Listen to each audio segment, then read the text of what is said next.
Julian Kopke fell 10,000 feet out of a crashing airplane into the Amazon jungle and survived. At 17 years old on Christmas Eve in 1971, Julianne boarded Lands of Flight 508 from Lima to Pucallpa, Peru, with her mother and 90 other passengers. Only 25 minutes into the flight, the plane began to violently shake as it entered a thunderstorm. Looking out the window in horror, Julianne saw a bolt of lightning strike the wing of the plane. Chaos quickly erupted as the plane began tearing apart. Julianne, who was still buckled to her seat, was ripped from the plane. She fell 10,000 feet through the sky into the dense Amazon jungle below. She remained strapped to a row of seats, which actually acted as a makeshift parachute and landed perfectly amongst the high canopy of the jungle, softening the crash. Concussed and rightfully traumatized by the disaster, Julianne laid motionless on the jungle floor for an entire day. When she came to, she was alone in the rainforest, having only sustained a broken collarbone, a sprained knee, gashes on her right shoulder and left calf. Julianne rose to her feet, found a bag of candy from the rubble, and proceeded to hike for 11 days until she was found by 2 loggers. Today, she is known as Dr. Julianne Diller, a prominent zoologist who has traveled the world advancing the study of animal science and working in the same Peruvian jungle where she survived. So if there's anything you should take away from this story, it's this: wear your seatbelt.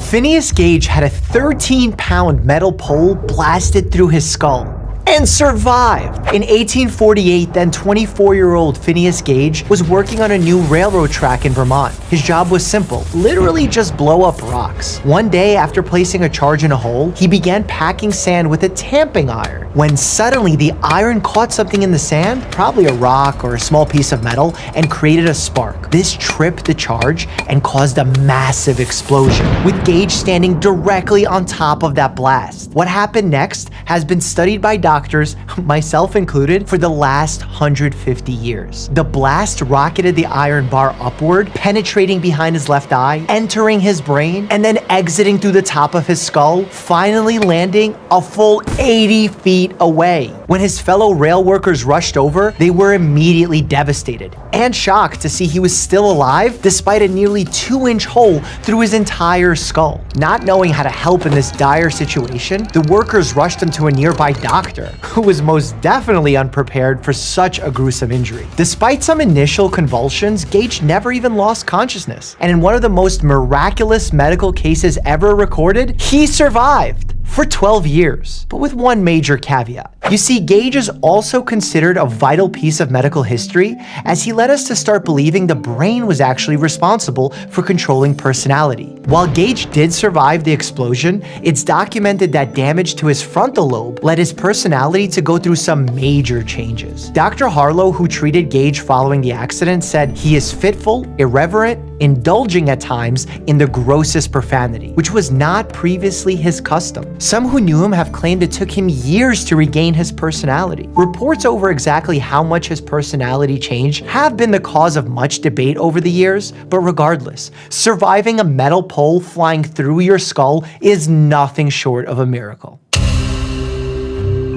Aaron Ralston cut off his own arm after being trapped by a boulder for 127 hours and survived, and got a movie made about him. While hiking alone in Utah, Aaron crash-landed into a canyon and had his right arm pinned against a wall by an 800-pound boulder. Strategizing with few good options, he decided to wait and scream for help, slowly drinking his limited water and eating his 2 burritos and chocolate bar. Unfortunately, as the days passed and nobody came, he began to get desperate. Drinking water turned to drinking urine, and eating his burritos turned to eating nothing. With no help on the way, Aaron had to rely on only himself and take matters into his own hand. He took out the dusty, dull blade in his multi-tool and began making his way through his own arm. The pain was excruciating, but the pain quickly turned to panic as he realized his dull blade would never be able to get through the bones in his arm. That's when he realized he missed the primitive tool at his disposal. The boulder itself could be his way out. Through sheer force of will and a rage that only comes after drinking your own pee for several days, Aaron used the leverage of the boulder to twist and break both the radius and ulna bones in his forearm.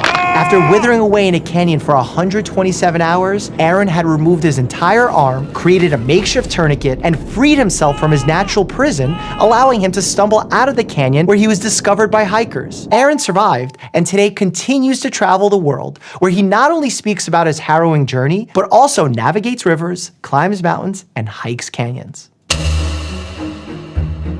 Dr. Leonid Rogozov performed an emergency appendectomy on himself and survived. In the middle of the 20th century, Russia began aggressively exploring and conducting research in Antarctica, and in 1960 sent an expedition to construct a base known as Novolovorskaya. The team completed its construction in 9 weeks, and then had to wait out the winter until the ice thawed so they could be brought back home. Because the team was effectively stranded at the base, they brought along the doctor to ensure the crew could be treated for any illnesses or injuries if they were to arise. Tragically, Dr. Rogozov was the one who got sick. After suffering several hours of unrelenting abdominal pain, weakness, and nausea, Dr. Rogozov diagnosed himself with appendicitis, or inflammation of the appendix that can cause severe pain and even death if left untreated. Knowing that there were no surgeons around, he reached for all possible conservative methods to address his situation. But unfortunately for the doctor, none of them were effective, leaving him with only one final choice: surgical removal of his appendix, performed by himself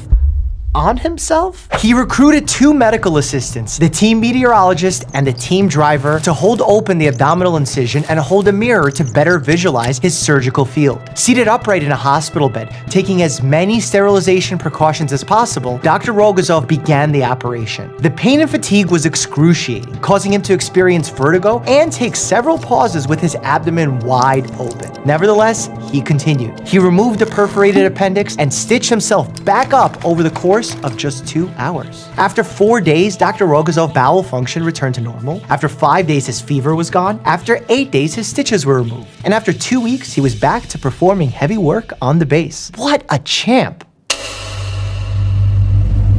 Michael Cassidy was split in half by a fire hydrant during a motorcycle crash and survived. The 25-year-old was riding his motorcycle down the street when he unexpectedly lost control of his back wheel. At that moment, Michael knew he was going to crash. So in a split-second decision to mitigate damage, he veered in between 2 cars in the hopes of finding some grass. Unfortunately, Michael didn't see the fire hydrant hidden between the cars. His body flew full speed through the air directly into the hydrant. When he came to, he was lying face down, but his legs were face up. The hydrant had essentially split his pelvis in 2, known as an open book fracture. This is essentially a death sentence in most scenarios. Fortunately, 2 off-duty nurses witnessed the brutal crash, immediately rushing to his aid and summoning an emergency helicopter to get him to the nearest trauma center. Upon his arrival, doctors placed a special balloon catheter inside his femoral artery and slid it up near his aorta. Once inflated, this blocked blood flow to his lower half, reducing further blood loss and finally allowing doctors to get a good view of the damaged pelvis. It worked. Multiple medical teams collaborated to repair his ruptured bladder, reconnect blood vessels, and reconstruct his entire pelvis with hardware and screws. After a month of physical therapy, Michael now walks with a limp, passes waste through an ostomy bag, and he and his wife just welcomed their first child. Without a balloon catheter to slow the blood loss and a ton of blood transfusions, Michael wouldn't have made it. Receiving a transfusion can mean the difference between life and death when suffering a traumatic injury like the ones in these stories. That's why it's so important to get into the habit of giving. A single blood donation from just one person can help save the lives of 3 people. You can be that one person. As we head into the winter months, we tend to see donations decline because of the weather and holidays, which means donating now and becoming a recurring donor is so important. You can safely donate blood every 2 months. Blood donation could be getting a reboot too. Abbott and Blood Centers of America are introducing a brand new blood donation experience in 2023 with these headsets. Through immersive, mixed reality